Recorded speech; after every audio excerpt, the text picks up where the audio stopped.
Hey everyone, and welcome back to a new video. Today we're going to do another round table video where me and Dan, hello, we're going to sit down and talk about a few topics that are currently around in the news and that are popping up slowly. And today's topic at hand is what we want to see at E3 2019 this year. It's still a few months to go. It's not even May yet. But definitely we're here already. Who's going, who's not going, and we have a few expectations. So we want to speculate about them.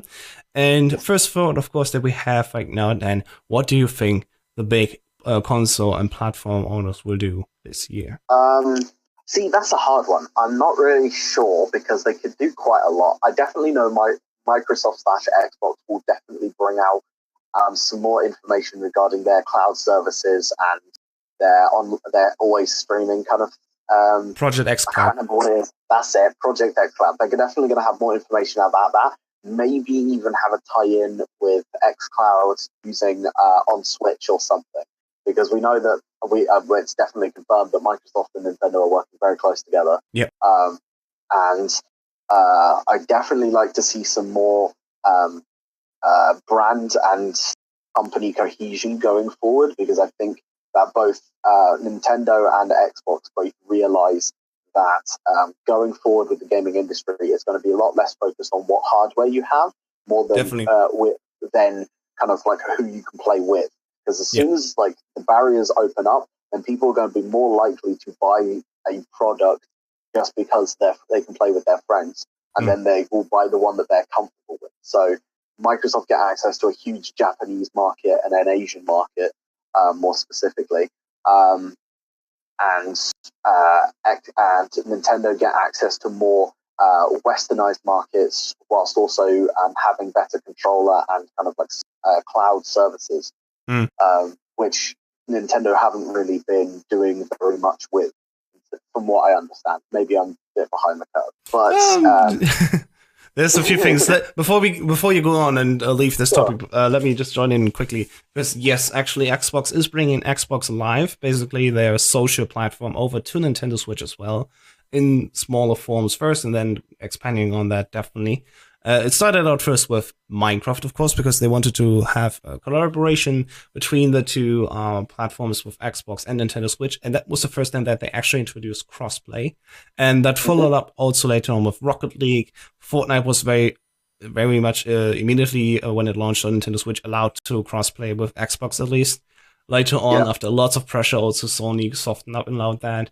And Rocket League even now is slowly coming out together and has now, I think since January of this year, crossplay with PlayStation 4 at least. So yeah, the industry is moving a little bit closer together, and at least, the Nintendo Switch is not a competition next to PlayStation 4 and Xbox One. They know that, because the Nintendo Switch is always more like a handheld console which can be played stationary.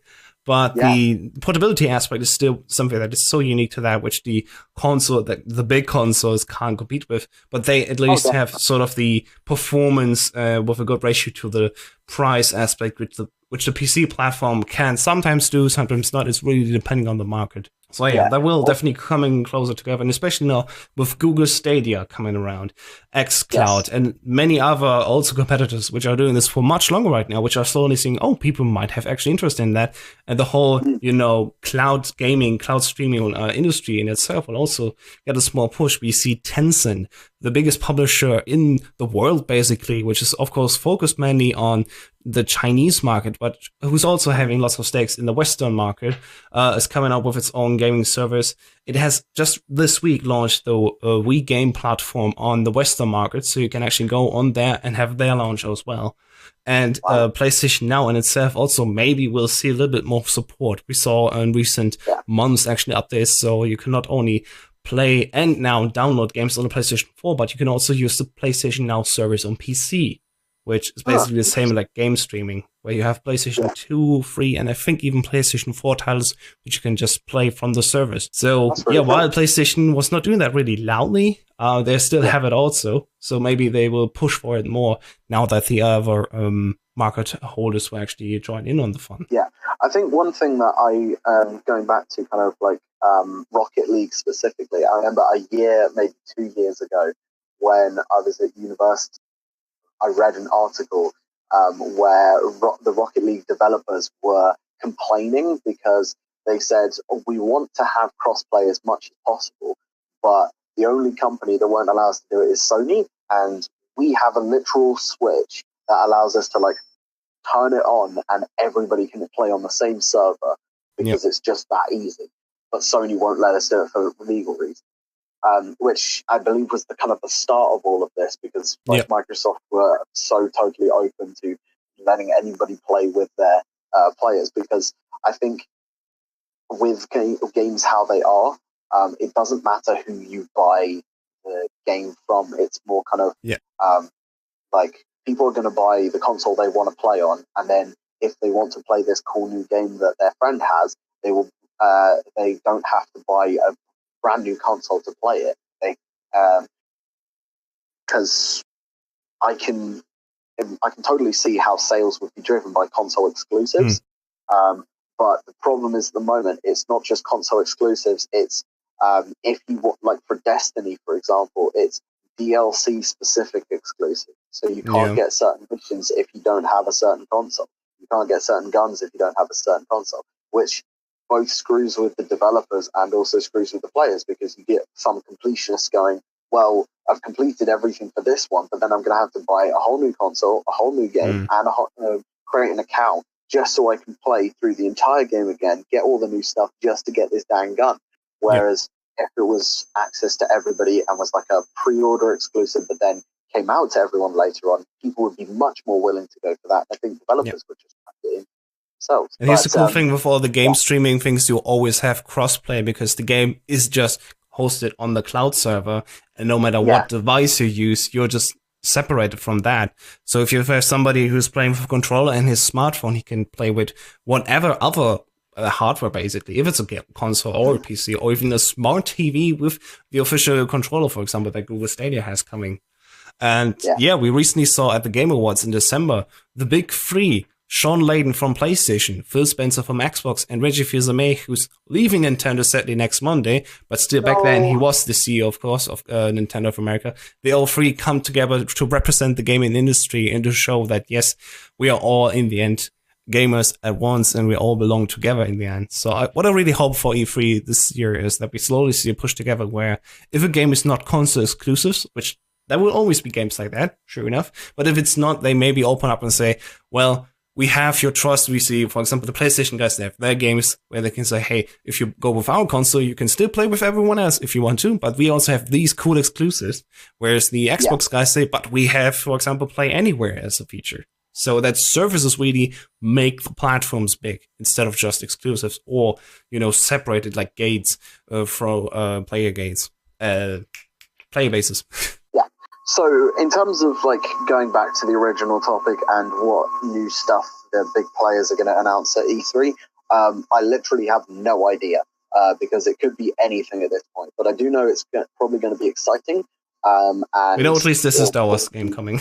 Yes, well, we know a Star Wars game is coming. That was kind of a half given. But in terms of just kind of like the hardware stuff and mild pieces of like hardware integrated software, I don't know what's going to come next, but I am definitely going to have my eyes glued to my screen to watch what Microsoft announced, what PlayStation announced in their own kind of sideshow, and what Nintendo announced as well. Well, leaks have it that there will be a diskless version of the Xbox One S coming this May for, I think, $240, which could be true. There are lots of reports coming from different sources, so it's very likely at least that there will be a diskless version of the Xbox One, but this is not an indicator of the next generation. Same with PlayStation. We know that there are development kits, which are basically just PCs, which have roughly the hardware which will deliver the performance that the future platform will have, but in the end, they're not the consoles that the users will get when the actual new platform will release. So it's very unlikely that this will happen this year. Maybe we see just a teaser like, oh, there's actually something coming, but that will definitely take, I think, another year into 2020 until we really will see actual reveals of a new gaming platform. Yes. But before we go on, is there a specific game that you want to see at E3 or more of? Well, let's see. I am interested in seeing the hopefully, I don't, but I definitely know that there's going to be the Star Wars game. I'm definitely interested to see more about that because Respawn Entertainment, in my opinion, so far of them, can do absolutely no wrong. Both Titanfall games were amazing. So and they really bought into the players' hearts with Apex Legends was just a massive success right now. Absolutely, it's just all of the stuff that they have done has just been absolutely incredible. Because even like Apex Legends, it's a battle royale, but it doesn't feel too much like a battle royale. It's slightly different, and I think that really that's really indicative of the developers as a whole and the studio as a whole. But by the way, just hot from the presses, Star Wars Jedi Fallen Order will get a reveal this weekend, so we will definitely see what it's like. So I have to make sure that this episode will come out before that, so it's not. Yes, I definitely want to see that. Definitely want to see that. So yeah, we can confirm right now. It's Saturday, April 13th at 11:30 a.m. Pacific, which will be in the evening here in Europe. Yep. Nice. Maybe we'll do a reaction to it. Yes, we'll see. Maybe.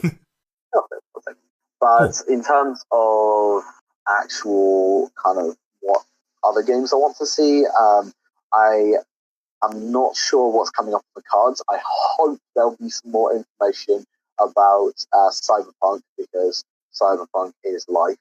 Yeah, which we know it will come. It will be definitely at E3.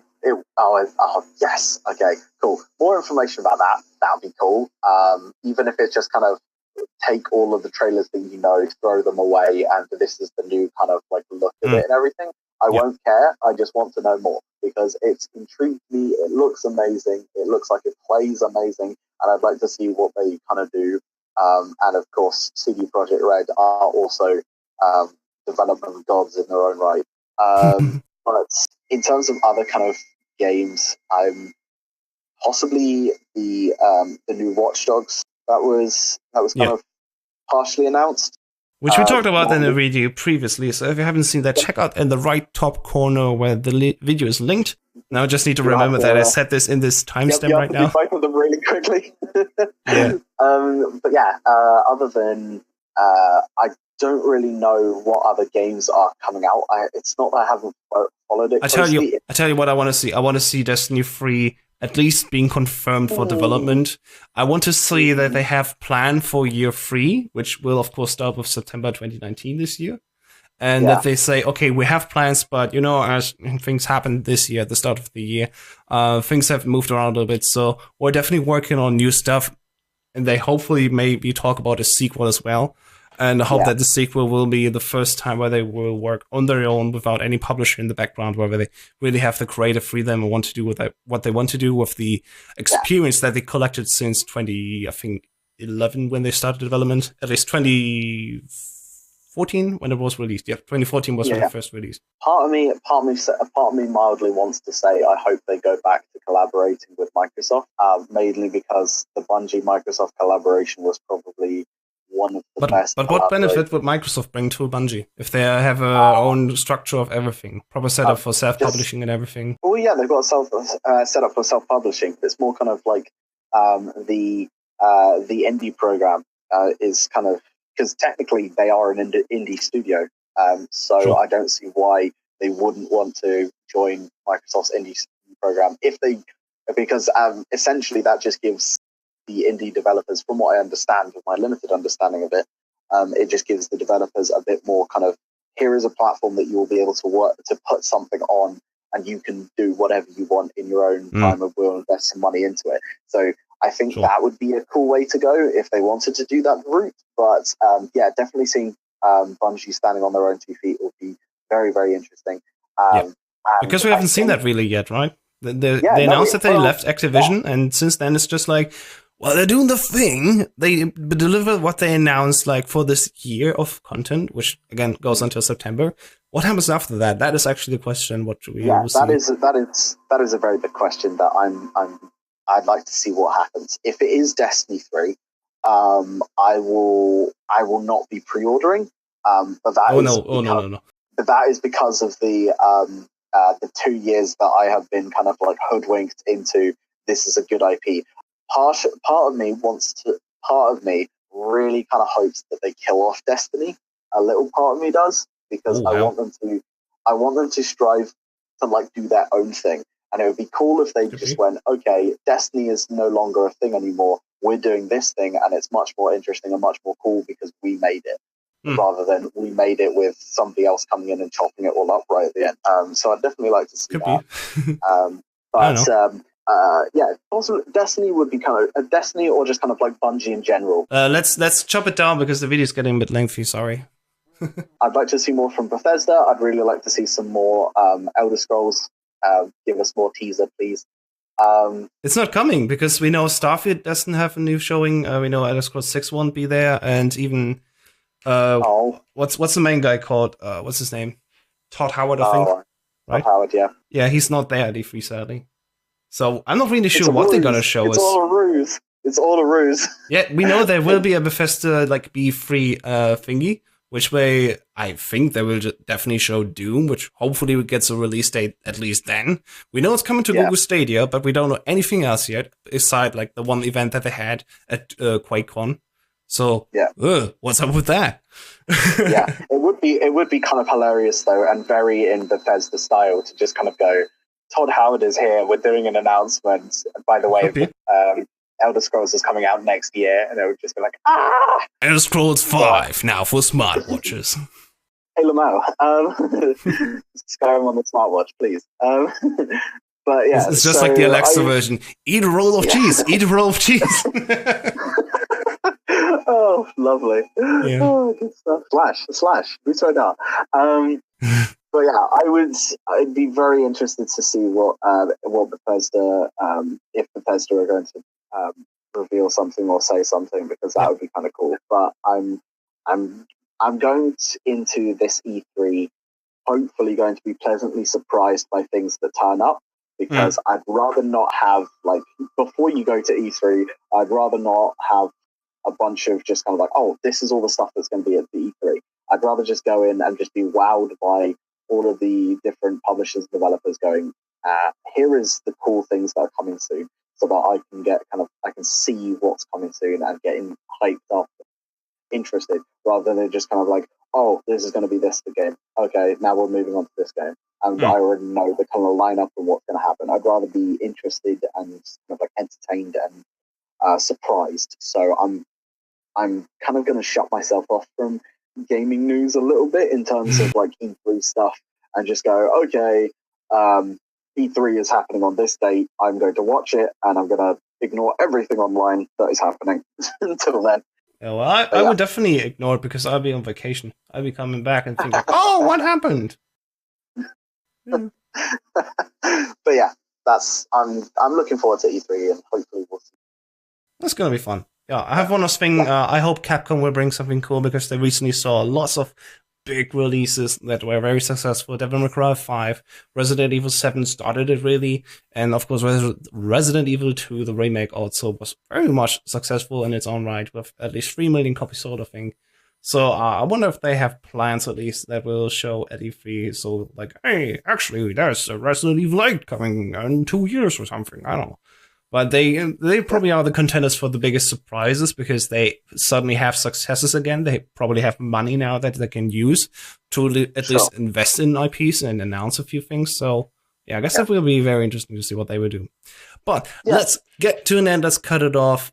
My name is Hostis. Thank you so much for watching here. We're at the New Byte. The newbyte.com is, of course, the place where you want to go, but we're also on Instagram, Twitter, and Facebook under the same name. And also we're on Discord if you want to join us for discussions. Just go on thenewbyte.com/Discord to join our Discord channel for free. Yes. Dan, where can people find you? Everybody can find me anywhere and anytime. Just looking for DJH331. And same for me with Hau5test, Hau5test. Yep. Right, that's it. Thanks so much for watching, and I hope I see you soon again. Bye-bye. Bye.